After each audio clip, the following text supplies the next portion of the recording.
Serge Lama quitte la scène, ce 11 février. L'occasion pour lui de passer du temps avec son épouse, Luana Santonino, de 35 ans sa cadette.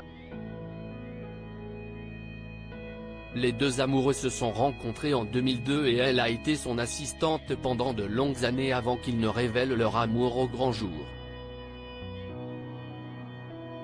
Après 60 ans de carrière, Serge Lama s'apprête à tirer sa révérence, ce dimanche 11 février, dans Vivement Dimanche.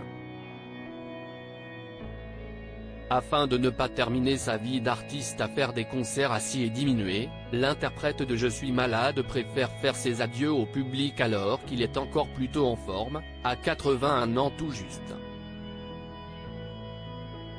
Il pourra ainsi profiter de la compagnie de son épouse, Luana Santonino, avec laquelle il a 35 ans de différence. Serge Lama et Luana se sont rencontrés dans les années 2000. Il était alors encore marié à sa deuxième épouse, Michelle, la mère de son fils Frédéric.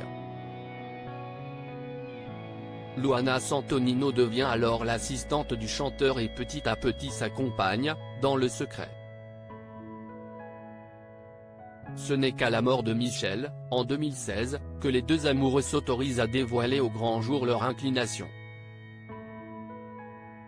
Pour leur mariage, Serge Lama et Luana Santonino avaient leur propre style en février 2021, Serge Lama et Luana Santonino se sont unis officiellement à la mairie du 7e arrondissement de Paris. Le mariage a été célébré par la mère d'alors, désormais ministre de la Culture, Rachida Dati. Pour l'occasion, la mariée avait choisi de porter un costume blanc avec pantalon et bottes blanches assorties. Quant à Serge Lama, il était vêtu d'un costume noir et des baskets blanches, à scratch. Les mariés avaient revêtu des vêtements plus traditionnels, y compris une longue robe blanche pour Luana, lors de leur mariage religieux, quelques mois plus tard.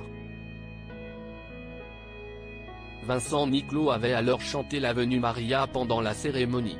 Serge Lama et Luana Santonino se sont rencontrés pour la première fois en 2002 avant de rencontrer Serge Lama et de devenir son assistante. En 2006, Luana Santonino était institutrice, en Suisse. C'est lors d'une séance de dédicace que leurs chemins se sont croisés pour la première fois. Elle lui avait alors inscrit un mot sur un bout de papier, inversant ainsi les rôles de la dédicace.